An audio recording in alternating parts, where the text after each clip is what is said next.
and welcome everyone to the channel TCA the commerce academy. This is Ravi Rai.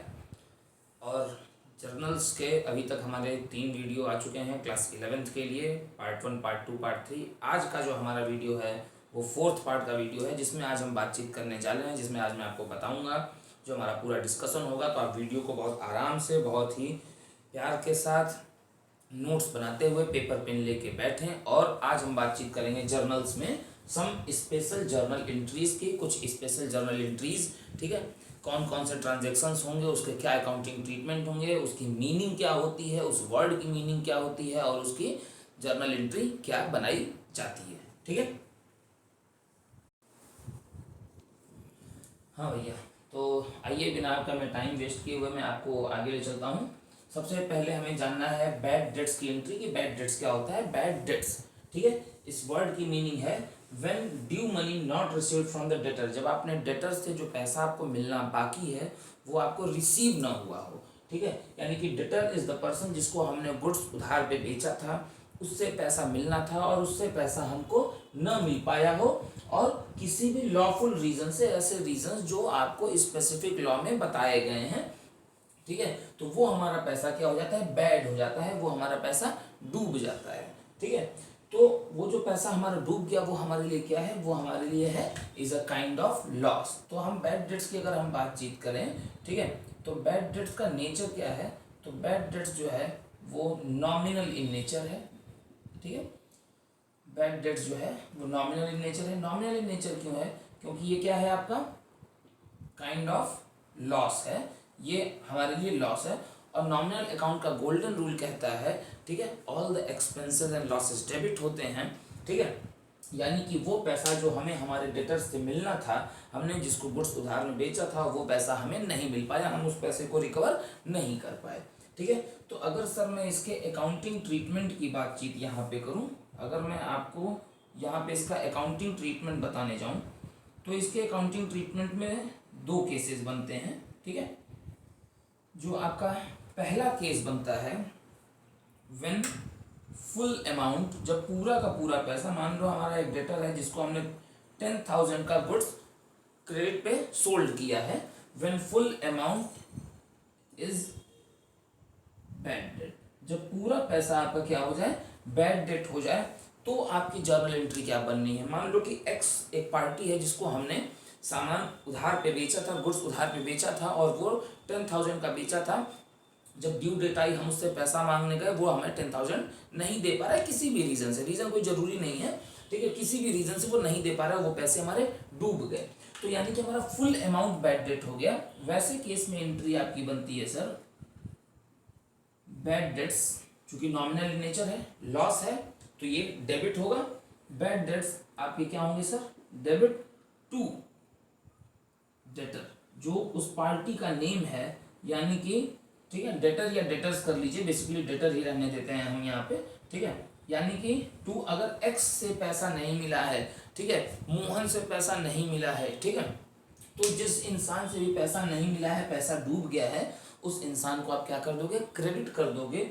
और जितना पैसा डूबा है उसको आप क्या कर दोगे? उस अमाउंट को बैड डेट्स अकाउंट के साथ आप क्या कर देना है? आपको डेबिट कर देना है। Bad debts account debit to debtor.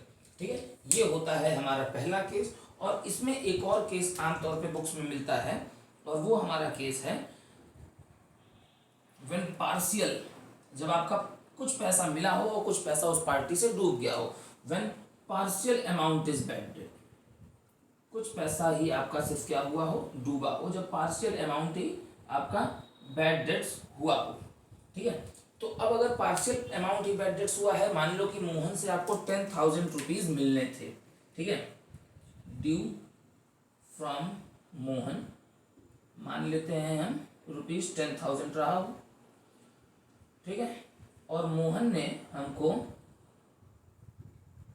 सिर्फ 40% दिया हो, ठीक है, और बाकी रेस्ट 60% क्या हो गया हो? Becomes bad. ठीक है, तो जो 40% मिला है उसके लिए मतलब आपको वो कौन सा कंडीशन कौन सी है? वो फर्स्ट है कि सेकंड है? सर वो सेकंड कंडीशन है, कुछ पैसा मिला है, कुछ पैसा नहीं मिला है, डूब गया है। ठीक है, तो ऐसी कंडीशन के लिए जो हमारी एंट्री बननी है, इस कंडीशन के लिए वो जो पैसा आपको मिला है उसके लिए आप कैश या बैंक को डेबिट कर लोगे। क्यों? क्योंकि अभी मैंने अपने प्रीवियस वीडियो में बताया है कि जब भी आप कैश रिसीव करते हो तो कैश डेबिट हो जाता है, ठीक है। और यानी कि इसमें क्या आएगा, इसमें वो पैसा आएगा जो आपको 40% मिला हुआ है, ठीक है। फिर जो पैसा डूब गया, जो पैसा नुकसान हो गया, उसके लिए आप बैड डेट्स को डेबिट करते हो, यानी इसमें आपका वो 60% अमाउंट आएगा। और टू मोहन यानी कि उस डेटर का नाम आएगा उस 100% अमाउंट से, ठीक है।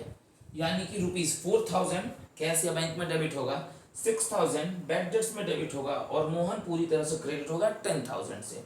अगर ये केस 1 रहता तो अगर एक भी रुपए मोहन से नहीं रिकवर हुआ होता तो bad debts debit 10000 to Mohan 10000 हम फिर यहाँ पे हम लिख देते, ठीक है। पूरा का पूरा अगर पैसा हमारा डूब गया होता तो बैड डेट्स पूरे 100% से डेबिट होता और यहाँ पे जो डेटर है वो भी पूरे आपके 100% से, ठीक है, क्या होता है, क्रेडिट होता है, ठीक है।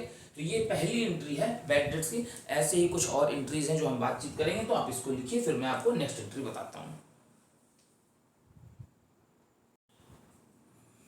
जी सर, हम प्रोसीड करते हैं अपने सेकंड स्पेशल एंट्री पे, आउटस्टैंडिंग एक्सपेंसेस, ठीक है। आउटस्टैंडिंग एक्सपेंसेस क्या होता है? आउटस्टैंडिंग मतलब होता है बेसिकली बकाया, ठीक है। तो ऐसे एक्सपेंसेस जो अभी हमारे ऊपर, फर्म के ऊपर, कंपनी के ऊपर या हमारे इंस्टीट्यूट के ऊपर, हमारे बिजनेस के ऊपर अभी ड्यू हो, यानी कि अभी हमको उनको पे करना बाकी हो। देखो लिखा हुआ है मैंने, एक्सपेंसेस ड्यू टू पेड, अभी हमें मेरे ऊपर ड्यू है उसे पे करना, बट नॉट पेड, मगर अभी मैंने पे नहीं किया है। फॉर एग्जाम्पल अगर मैंने अपनी ये कोचिंग रेंट पे ले रखी है तो साल भर में मुझे कितनी बार रेंट पे करना पड़ेगा? 12 टाइम्स, ठीक है। अब मैंने पूरा 1 साल कंप्लीट हो गया तो इसका मतलब कि मुझे 12 टाइम्स ये रेंट पे करना था और मैंने अभी तक सिर्फ 10 टाइम्स रेंट पे किया है और ₹5000 पर मंथ का मैं रेंट दे रहा हूँ। तो अभी 2 मंथ का रेंट मेरे ऊपर क्या है? आउटस्टैंडिंग है। आई एम लाइबल टू पे, मैं लाइबल हूँ उस रेंट को पे करने के लिए, ठीक है। तो मेरे ऊपर कितने महीने की आउटस्टैंडिंग एक्सपेंस बाकी है? 2 मंथ्स के, ठीक है। यानी एक्सपेंसेस हमारे ऊपर ड्यू हो मगर बट नॉट पेड, मगर अभी तक हमने उसको पे न किया हो, ठीक है। यानी कि येट टू पे, अभी ये पे होना बाकी है। मैं ब्रैकेट में यहाँ पे आपके लिए लिख देता हूँ, येट टू पे, अभी ये पे होना बाकी है, ठीक है। अब एक्सपेंसेस देखते ही हमारे दिमाग में ये आएगा कि एक्सपेंसेस मतलब ये नॉमिनल अकाउंट है। नहीं सर, अकाउंट्स का आइडेंटिफिकेशन मैंने पढ़ाया है, उसका वीडियो आपके पास है। ये सर रिप्रेजेंटेटिव पर्सनल अकाउंट है। आउटस्टैंडिंग वर्ड आगे लग गया, ये एक्सपेंसेस से घबराना नहीं है, आगे वर्ड उसके आउटस्टैंडिंग लग गया, ये हो जाता है सर आपका रिप्रेजेंटेटिव पर्सनल अकाउंट। ये अब नॉमिनल नहीं है, ये हो गया रिप्रेजेंटेटिव पर्सनल, ठीक है। अब लाइबिलिटी की हम बातचीत कर लेते हैं। तो ये काइंड ऑफ लाइबिलिटी है, आई एम लाइबल टू पे ना, अभी मैंने बोला ना मैं लाइबल हूँ, ठीक है, अपने लैंडलॉर्ड को 2 मंथ्स का रेंट देने के लिए। तो बिजनेस के लिए ये क्या मानी जाती है? ये एक लाइबिलिटी मानी जाती है, it is a kind of liability, ठीक है। पर्सनल होने की वजह से ये लाइबिलिटी है। अब ये लाइबिलिटी किस तरह की है? ये लाइबिलिटी है करंट लाइबिलिटी, ठीक। तो सर ये हमारी बात हो गई, इसका अकाउंटिंग ट्रीटमेंट क्या होगा, ठीक है, accounting treatment for the same. इसका अकाउंटिंग ट्रीटमेंट होगा, एक्सपेंसेस जो होंगे वो डेबिट होंगे नॉमिनल होने की वजह से, क्योंकि नॉमिनल का गोल्डन रूल यही कहता है all the expenses and losses debit. और टू आउटस्टैंडिंग एक्सपेंसेस, टू हो जाएगा आउटस्टैंडिंग एक्सपेंसेस। आउटस्टैंडिंग एक्सपेंसेस जो हैं वो क्या हो जाएंगे? आपके क्रेडिट हो जाएंगे। सर क्यों क्रेडिट होंगे? क्योंकि सर आउटस्टैंडिंग एक्सपेंसेस आपने अभी ऊपर लिखा काइंड ऑफ लाइबिलिटी है और लाइबिलिटीज हमेशा क्या होती हैं? उनका कॉमन नेचर क्या होता है? क्रेडिट होना, ठीक है। अगर मान लो कि मैं इसको अपने एग्जाम्पल पे फिट करूं कि 2 महीने का रेंट बाकी है, तो एंट्री जो सेम के लिए बनेगी 5000 पर मंथ के हिसाब से, अगर 2 मंथ्स का रेंट बाकी है, मैं यहाँ लिख देता हूँ rent due for 2 months at the rate ₹5000 per month. तो अगर आप इसके हिसाब से एंट्री बनाइए तो रेंट क्या है? एक्सपेंस है। तो सर आपका यहाँ पर रेंट क्या हो जाएगा? डेबिट हो जाएगा। और 2 महीने का है तो आउटस्टैंडिंग रेंट लिखोगे, टू आउटस्टैंडिंग रेंट लिखोगे और अमाउंट कितना आएगा सर? 10000, ठीक है। आपका 10,000 आएगा। क्लियर? तो ये होती है सर आउटस्टैंडिंग एक्सपेंसेस की एंट्री। ठीक है, इसको आप नोट करिए। एंट्री क्लियर हो गई। एक्सपेंसेस नॉमिनल इन नेचर है इसलिए डेबिट होंगे, आउटस्टैंडिंग एक्सपेंसेस लायबिलिटी इसलिए वो क्रेडिट होगी। जितना अमाउंट बनेगा पर मंथ के हिसाब से या जो भी ड्यू फिगर बनेगा वो आप कर लेंगे। आउटस्टैंडिंग का मतलब होता है बकाया, जो अभी हमें पे करना बाकी हो। इसको आप नोट करें, हम आगे बढ़ेंगे।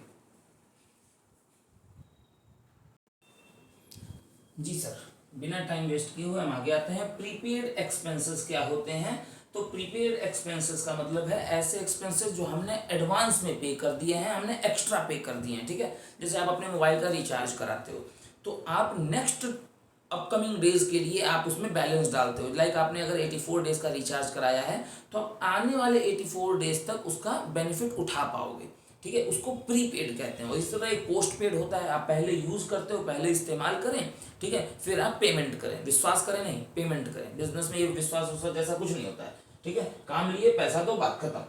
ठीक है, expenses paid in advance but yet to due, मगर अभी ये ड्यू होना क्या है सर, बाकी है। ठीक है, तो ऐसे एक्सपेंसेस जो हमने एडवांस में पे कर दिए हैं मगर अभी इस पे मिलने वाला जो बेनिफिट है वो अभी हमें बाकी है। ठीक, नेचर जानते हैं, एक्सपेंसेस देख के फिर नहीं घबराना है। आगे प्रीपेड लगा हुआ है तो ये पर्सनल अकाउंट हो जाएगा। ये कौन सा पर्सनल होगा सर? ये रिप्रेजेंटेटिव पर्सनल होगा। ठीक है, अब अगर हमको बेनिफिट मिलना बाकी है, मैंने कहीं पैसा खर्च कर दिया है और मुझे उसका बेनिफिट अभी नियर फ्यूचर में मिलना बाकी है, तो ये मेरे लिए क्या है? ये मेरे लिए एसेट हो जाएगा। कौन सा एसेट हो जाएगा सर? Current asset. और जैसे ही ये एसेट होगा वैसे ही दिमाग में हिट करेगा कि सर ये तो डेबिट हो गया। बहुत अच्छी बात सर। अकाउंटिंग ट्रीटमेंट लिखो सर। मैंने कहा हो सर इसका अकाउंटिंग ट्रीटमेंट 2 एंट्रीज में बनता है। क्योंकि प्रीपेड एक्सपेंसेस हमारे डेबिट हो जाते हैं एसेट होने की वजह से, मगर प्रीपेड एक्सपेंसेस हम करते किस में हैं? हम अपनी जेब से पैसा ही तो दे रहे हैं, तो कैश या बैंक हम लिखते हैं। ये इसकी पहली एंट्री बनती है। ठीक है, और इसकी दूसरी एंट्री जो बनती है वो ये प्रीपेड एक्सपेंस है, मगर फ्यूचर में ये एक्सपेंस से सेटल डाउन किया जाएगा ना, जाहिर सी बात है उस पर्टिकुलर एक्सपेंस से सेटल डाउन किया जाएगा। तो अगली एंट्री जब हम सेटल डाउन करते हैं तो उसकी बन जाती है एक्सपेंसेस डेबिट, क्योंकि एक्सपेंसेस नॉमिनल इन नेचर है तो ये हो जाते हैं डेबिट। और 2 प्रीपेड एक्सपेंसेस को क्रेडिट करके और ख़त्म कर दिया जाता है। ठीक है, ये हो गई है अल्टीमेट सेटलमेंट, यानी कि प्रीपेड एक्सपेंसेस डेबिट हुआ, क्रेडिट हुआ। ठीक है, at the year and settle हो जाता है। ठीक है, तो ये बेसिकली 2 एंट्रीज बनती हैं, prepaid expenses debit to cash या बैंक, और फिर बनती है एक्सपेंसेस टू प्रीपेड एक्सपेंसेस। ठीक है, आमतौर पे 11th में जब हम शुरू करते हैं तो कुछ जगहों पे कुछ बुक्स में भी मिल जाता है, कभी कभी टीचर लोग भी बता देते हैं, हालांकि इसमें कोई ऐसी चीज़ नहीं है। ठीक है, तो शुरुआत लेवल पे अभी आपको सेटलमेंट नहीं सिखाया गया है, अभी आपको क्लोजर नहीं सिखाया गया है, तो इन दोनों एंट्रीज की जगह एक दूसरी एंट्री पढ़ाई जाती है। ठीक है, वो आप अपने स्कूल के टीचर के हिसाब से चेक कर लेना। वो एंट्री पढ़ाई जाती है प्रीपेड एक्सपेंसेस डेबिट टू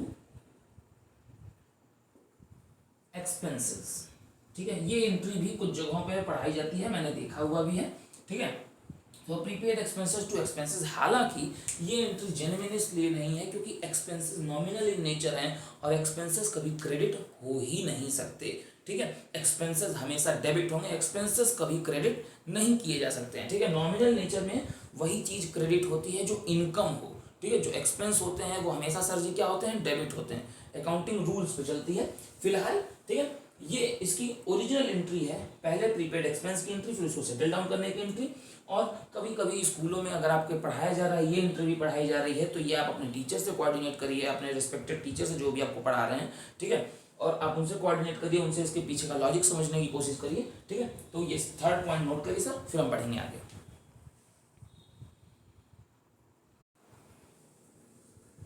जी चलिए sir, next is expenditure on fixed asset before put to use. ठीक है, फिक्स्ड एसेट जब हम एक्वायर करते हैं, परचेज करते हैं, खरीद रहे होते हैं या बिजनेस में एक्विजिशन कर रहे होते हैं, तो उसके ऊपर सिर्फ उस पर्टिकुलर एसेट को खरीदने का खर्च नहीं होता है, उस पर मल्टीपल तरीके के खर्च होते हैं। ठीक है, तो मगर इसमें मैंने लिखा हुआ before put to use, use होने से पहले किसी पर्टिकुलर एसेट पे कितने भी टाइप्स के एक्सपेंसेस हुए हों उन एक्सपेंसेस को सेपरेटली नहीं दिखाते हैं। मैं क्या बोल रहा हूं, उन एक्सपेंसेस को sir separately under separate heads नहीं दिखाया जाता है। वो सारे एक्सपेंसेस जो होते हैं वो पर्टिकुलरली उसी एसेट के एक्सपेंस माने जाते हैं और उसी एसेट अकाउंट में उस पैसे को ऐड करके लिखा जाएगा।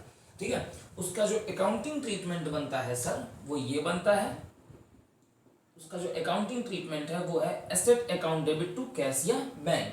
और इसीलिए मैंने बोर्ड पे ऑलरेडी एग्जांपल लिख रखा है। मान लो कि आपने एक मशीनरी खरीदी 5 लाख की, एसेट खरीद लिया 5 लाख का, इंस्टॉलेशन चार्जेस पे किए हैं 1 लाख। ठीक है, ये अलग खर्च हो गया। और मशीनरी जहां से ले आ रहे हैं उसका कैरेज एक्सपेंस लगा है 50,000। तो क्या ये तीनों अलग अलग लिखे जाएंगे? मशीनरी 5 लाख, फिर एक्सपेंस है, इंस्टॉलेशन चार्ज है, एक्सपेंस है, नॉमिनल इन नेचर है, तो ये भी डेबिट करो 1 लाख से, और कैरेज एक्सपेंस को भी डेबिट करो 50,000 से टू कैश या बैंक।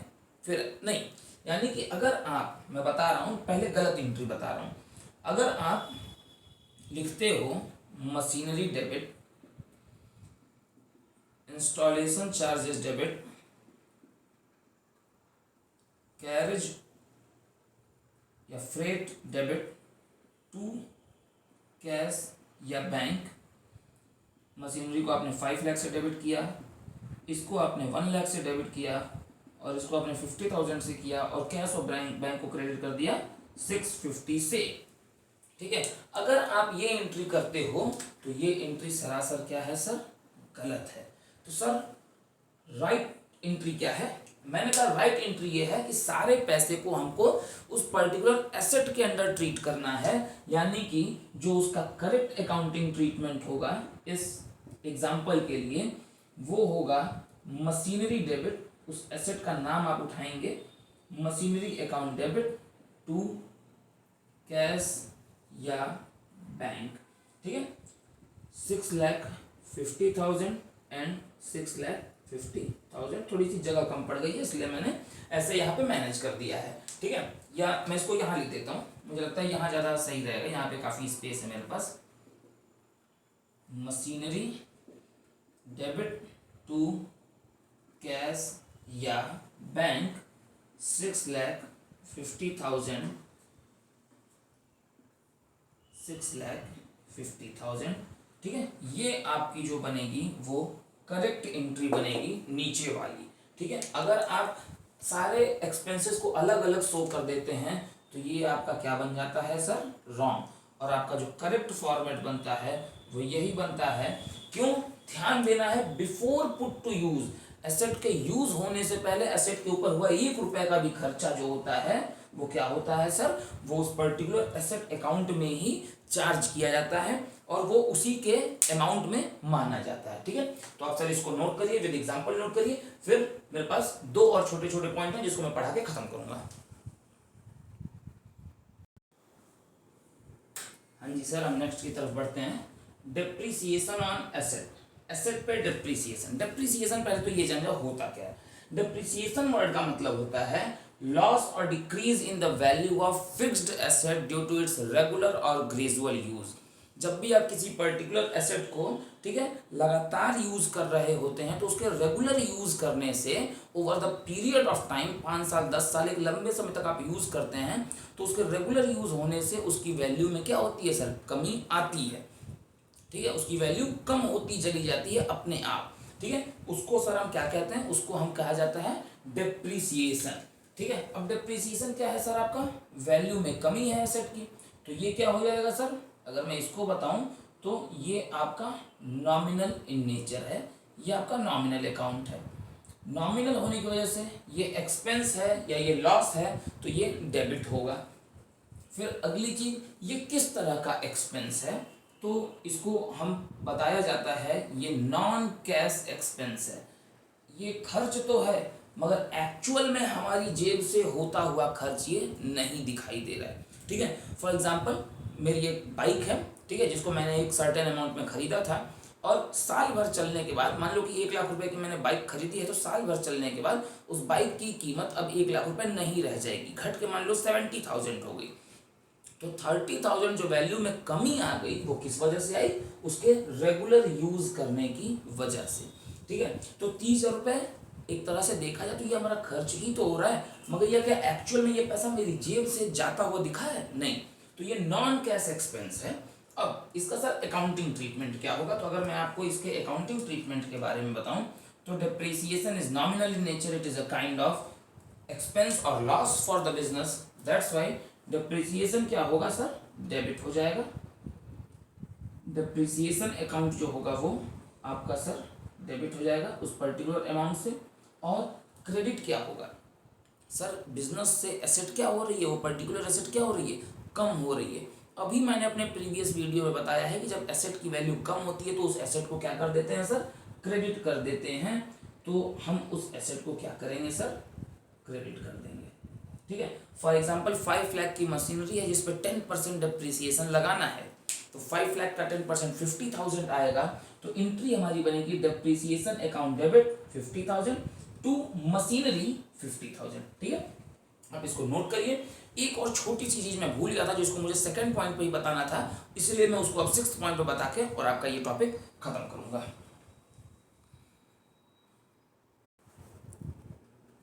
जी सर, ये हमारा होगा last topic, bad debts recovered. ये एक्चुअली मुझे बैड डेट्स के बाद ही पढ़ाना था, ठीक है, मगर वो चीज़ मेरे दिमाग से स्किप कर गई थी। Bad debts recovered, bad debts का मतलब क्या था? डेटर्स जिनसे पैसा नहीं मिल पाता है, पैसा डूब जाता है, पैसा बर्बाद हो जाता है, खत्म हो जाता है। ठीक है, मगर over the period of time मान लो कि उस इंसान की स्थिति सुधरती है और वो हमारा पैसा, जो हमारा डेटर है, वो हमारा पैसा हमको चुका रहा है, वापस कर रहा है, तो मेरे लिए वो लॉस क्या है? वो लॉस रिकवर हो रहा है।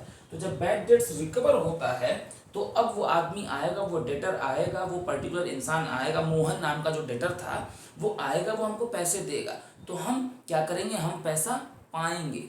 ठीक है, और जब हम पैसा पाएंगे तो आपका ऐसे केस में कैश या बैंक डेबिट हो जाएगा, क्योंकि मैंने बताया था कि जब कैश रिसीव्ड होता है सर तो कैश क्या हो जाता है? डेबिट हो जाता है। और 2, ठीक है, क्रेडिट हम करेंगे, मोहन को अब हम क्रेडिट नहीं करेंगे। ठीक है, क्यों? क्योंकि मोहन को हम ऑलरेडी एक बार का क्रेडिट करके उसका अकाउंट खत्म कर चुके हैं, तो हम क्रेडिट करेंगे बैड डेट्स रिकवर्ड को। इसका मतलब बैड डेट्स रिकवर्ड के अगर मैं नेचर की बात करूं तो इसका नेचर क्या है इस अकाउंट का? ठीक है, अगर मैं इसके नेचर की बात करूं तो ये नॉमिनल इन नेचर है, और नॉमिनल इन नेचर होने की वजह से इसका गोल्डन रूल जब आप अप्लाई करेंगे तो आप पाएंगे all the incomes and gains क्या होती हैं सर? क्रेडिट होती हैं। ये एक टाइप का अब आपके बिजनेस के लिए गेन है, इसलिए बैड डेट्स रिकवर्ड क्या होगा सर? क्रेडिट होगा। तो आज हमने टोटल 6 पॉइंट्स जाने हैं। Bad debts recovered, outstanding, prepaid, expenses incurred on asset before put to use, और 6वां हमने जाना है डेप्रिसिएशन। हमने टोटल 6 पॉइंट जाने हैं। ठीक है, आप इस सारे 6 पॉइंट की अकाउंटिंग ट्रीटमेंट आपके सामने है, सबकी मैंने मीनिंग बताई है। आप इन सबको असेंबल करिए, नोट करिए, इससे क्वेश्चंस लगाते रहिए।